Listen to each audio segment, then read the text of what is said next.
माताओं, बहनों, बुजुर्गों और मेरे अजीज अनुजों, आप सबको एक बार फिर मैं करबद्ध प्रणाम करता हूँ। हे मेरे प्यारे मित्रों, गत वीडियो की भांति इस वीडियो में भी मैं आपको सर्वप्रथम यही आपसे बतलाऊंगा कि आप जब भी बैठें तो अपनी रीढ़ को सीधी करके बैठें। इसका जो आपको अनंत लाभ मिलेगा उसको आप स्वयं अपने ही शब्दों में जब वर्णन करेंगे तो मुझे बहुत ही अच्छा महसूस होगा। मैं बहुत ही उसको सुनकर प्रफुल्लित हो जाऊंगा, आनंदित हो जाऊंगा। हे मेरे प्यारे मित्रों, हे अनुजों, हे महापुरुषों, आज का विषय कुछ मेरे सब विषयों से थोड़ा हटके है, क्योंकि बहुत ही मेरे मित्रगण हैं और बड़ी बात छोटा मुंह हो जाएगा। मेरे शिष्यगण हैं, उनकी बहुत ज्यादा एक जिज्ञासा थी कि सर आप एक ऐसी वीडियो बनाइए जो कुछ संसार के हित के लिए, इस समय भौतिक हित चल रहे हैं इनके लिए भी हो, सांसारिक हित के लिए भी हो। तो उसी विषय पे मैं कहता हूँ। विषय है कि दिव्य पुत्र की प्राप्ति कैसे हो, वो कौन सी विधि है, सहज से सहज, सरल से सरल, जो इस कली काल में भी हमें दिव्य संतान प्राप्त हो। और संतानों में भी मैं तो पुत्र पुत्री को समान ही समझता हूँ कि मेरे यहाँ तो एक पुत्र पुत्री दोनों ही है, दोनों को मैं समान समझता हूँ। लेकिन उन्होंने जिक्र किया है दिव्य संतान का। ये पुत्र को ही अपना वंश आगे चलाने वाले मानते हैं, लेकिन दोनों ही चलाते हैं, पुत्र और पुत्री। इसलिए इन्होंने ये सब्जेक्ट रखा कि दिव्य पुत्र की प्राप्ति कैसे हो। ऐसी विलक्षण आत्माएं ब्रह्मांड से, देवलोक से, सिद्ध आश्रम से, अनेकांक संत है वहां से, ऐसी दिव्य आत्माएं कैसे हमें प्राप्त हो कि जो हमारे कुल का गौरव बने, हमारे समाज का गौरव बने, हमारे देश का गौरव बने और पूरे संसार का गौरव बने। हे मेरे प्यारे मित्रों, विषय तो बहुत ही अच्छा है। अब आप ध्यान से इसे सुने। सर्वप्रथम एक ही नियम होता है, लॉ ऑफ नेचर, प्रकृति का नियम। यही आदिकाल से होता आया है। बाकी नियम इस नियम के आधार से ही बनते हैं। आधार यही होता है और इसी आधार पे नींव यही होती है और इसी पे भवन खड़े किए जाते हैं और सब नियम इसी से ही बनते हैं। और इसी नियम के अनुसार, प्रकृति के नियम के अनुसार ही सर्वप्रथम आप जानते होंगे पति पत्नी के द्वारा मिलने से ही संतान की उत्पत्ति होती है। लेकिन ये तो साधारण मिला और साधारण उत्पत्ति हुई। अब प्रश्न आता है दिव्यता का, भव्यता का। एक ऐसा दिव्य भव्य चरित्र वाली आत्मा, इंसान, बच्चा उत्पन्न हो। उसके लिए सर्वप्रथम पति पत्नी संकल्प ले, हाथ अपने देव के, अपने गुरुओं के सामने एक दीपक जलाएं, आसन बिछाएं और जहां भी आपका देवालय हो, मंदिर हो आपके घर में, भजन की जहाँ समय हो, स्थान हो आपका, जहाँ भी आप पूजा भजन करते हैं, उसको पहले थोड़ा पवित्र कर लें, साफ कर लें उसको, और पवित्र करके पवित्र आसन बिछा के, हो सके उस पे नया कपड़ा हो, ना तो फिर धुला हुआ हो अच्छी तरह, गंगा जल छिड़क दें। माँ भगवती गंगा का नाम लेके, माता ये मैं जल छिड़क रहा हूँ, आप इसको पवित्र कर दीजिए। फिर आपको जो भी आपके इष्ट हैं, जिस भी इष्ट के गुणों से संपन्न भरपूर आपको संतान चाहिए, जिसके जैसी संतान चाहिए कि इस जैसी हो, कोई राम के समकक्ष चाहता है, कोई कृष्ण के समकक्ष चाहता है, कोई मैया के समकक्ष चाहता है, तो कोई भोलेनाथ के, तो कोई अपने गुरुओं के, तो कोई महापुरुषों के, तो विवेकानंद जैसी संतान चाहता है, तो कोई रामकृष्ण परमहंस जैसी चाहता है ना। तो जैसी भी आपकी इच्छा हो, मैंने नाम लिए, हो सके आपके मन में इनसे सब कुछ अलग भी हो। मैंने भी बताया था कि संसार जो है ये ज्ञान का भंडार है, भरा हुआ है। तो फिर मेरे प्यारे मित्रों, आप बैठ जाइए और हाथ में गंगा जल लीजिए, दोनों पति पत्नी, और संकल्प लीजिए, हे देव, मैं जल पृथ्वी वायु अग्नि आकाश पंच तत्व और दसम दिशाओं और समस्त देवों को साक्षी मानकर ये संकल्प लेती हूँ कि मैं 12 वर्ष तक जमीन पर ही सोना और अन्न ग्रहण नहीं करना, केवल फल दूध जूस या इससे अन्न में जो नहीं आता वे चीजों का सेवन करना, कभी इस तरह का भोजन नहीं करना गरिष्ठ वरिष्ठ हो जो परेशान करे, तामसिक भोजन नहीं करना, तामसिक विचारों का भोजन नहीं करना,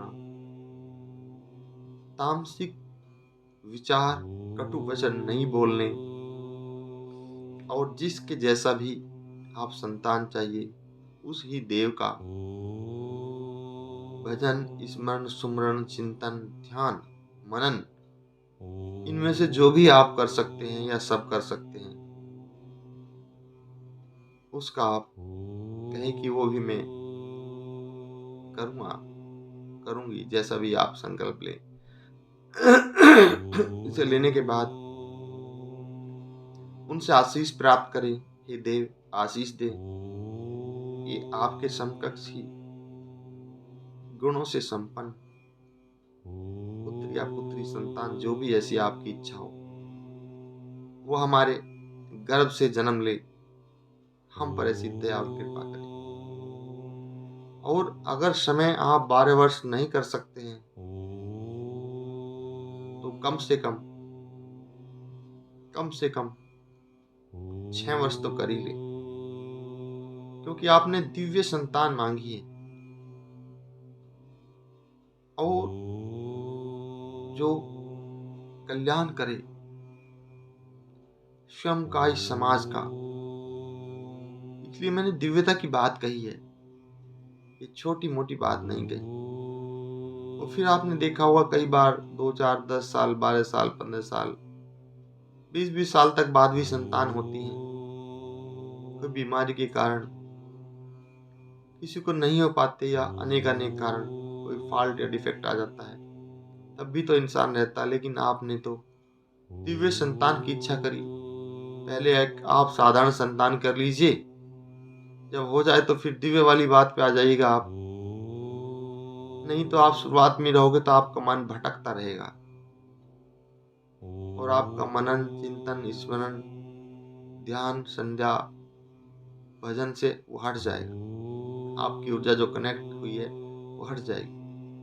अब इसी संकल्प के साथ आपकी ऊर्जा उस आपके इष्ट से, जो भी है, आपके गुरु हैं, भगवान हैं, देव हैं, जो भी आप जिसका जैसा चाहते हैं, उससे वो कनेक्ट हो गई। जब उससे ऊर्जा कनेक्ट हो गई तो आप उसी के अनुसार जितना आपने समय लिया है, उसी समय से उसी संकल्प के साथ अपना जीवन यापन शुरू कर दें, उन्हीं शर्तों के साथ। और जो भी आपको संकल्प लेना है उसको हो सकता है पहले आप अपने कागज पे लिख लीजिएगा, क्योंकि कहीं ऐसा ना हो आप भूल जाएं और संकल्प में चूक हो, वो चूक आपके लिए हानिकारक हो। हे मेरे प्यारे मित्रों, अब फिर जैसे ही आप ये जीवन यापन करते रहेंगे और आपका समय आएगा, वो समय जिस समय आपको उस संतान की प्राप्ति करनी है, तो फिर क्या हो? अगला स्टेप क्या है? ये है कि आपको इंतजार करना होगा शुक्ल पक्ष का। अगर पुत्र चाहिए और अगर पुत्री चाहिए तो कृष्ण पक्ष का। ये भी ध्यान रखिए।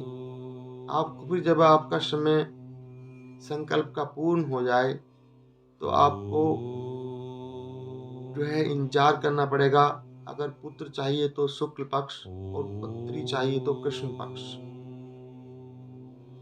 अब इस पक्ष में आने के बाद जैसी आपकी पत्नी अपने धर्म से मुक्त हो, उसके 10 दिन बाद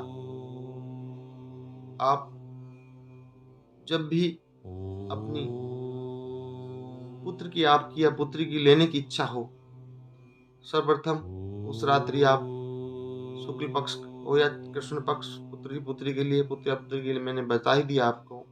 आप घर में दीपक जलाएं फिर अपने उसी इष्ट के सामने,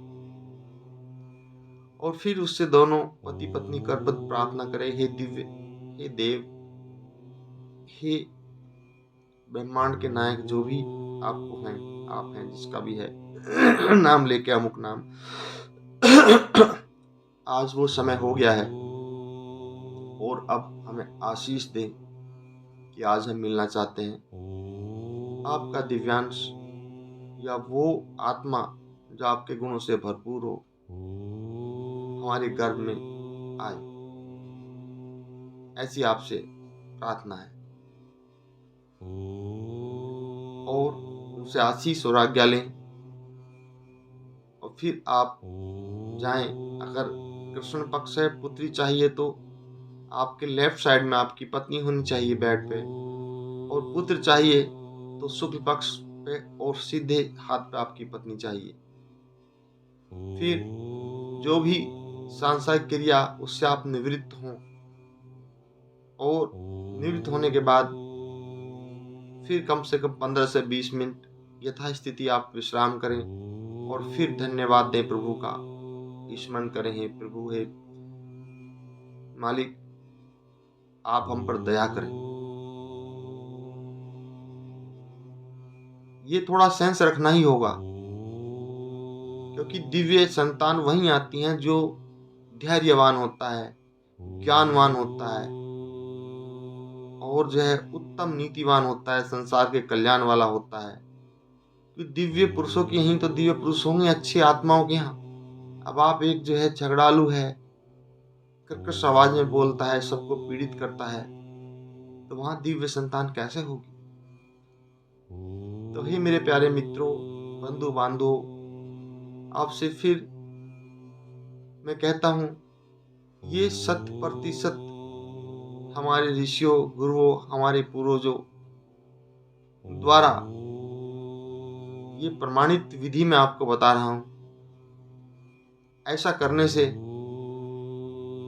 जैसे ही आप जो है माताएं हैं उस दिव्य अंश को आप ग्रहण करेंगे, और जब तक वो फिर पैदा होगा आपको उन्हीं वचनों, संस्कारों और उन्हीं नेचरों के अनुसार, आदत के अनुसार उसका गर्भ में पालन पोषण करना होगा। नहीं तो तामसिक भोजन होगा, नहीं तामसिक भजन होगा। उसको तामसिकता की कोई चीज आपको देनी नहीं होगी आपको ऐसा भोजन लेना ही नहीं होगा। ना आपको ऐसे सत्संग का श्रवण करना होगा, ना ऐसा सत्संग किसी को सुनाना होगा। और सने सने उस अपने इष्ट का ध्यान करते हुए उनके स्वरूप भी अपने जहाँ बेड हो वहाँ इस तरह जहाँ आपने ज़्यादा समय गुज़रता हो वहाँ लगा लीजिए और अक्सर आपकी नज़र उन पे पड़े। चिंतन मनन करते हुए अपने गर्भ में बच्चे का पालन-पोषण करें और जैसे ही बच्चा फिर गर्भ से बाहर आएगा किसी भी विधि से, बड़ी बात तो नहीं कहता हूँ, ये छोटा मुँह बड़ी बात नहीं कहनी चाहिए आदमी को हमेशा। छोटा बन के रहें, लघु बन के रहें, तो ईश्वर उसको बड़ा बना देता है। जो बड़ा बनता है तो ईश्वर उसको बहुत जल्दी लघु से भी लघु कर देता है। ऐसा प्रकृति का नियम है। तो मैं तो छोटा हूँ, बड़ी बात आप लोगों से कह रहा हूँ। फिर देखना कैसे विलक्षण और दिव्य संतान का जन्म होगा और वो सबका उद्धार कर देगा आपके संपूर्ण कुल का। और जितनी आपने तन्मयता से और थोड़ा समय अंतराल से किया है अच्छी तरह, तो फिर वो देश का भी उद्धार करेगा, संसार के लिए उत्तम योगदान देगा। हे मेरे प्यारे मित्रों, बंधु बांधव, इसी के साथ में अपनी वाणी को विराम देता हूँ। आप सबको एक बार फिर करबत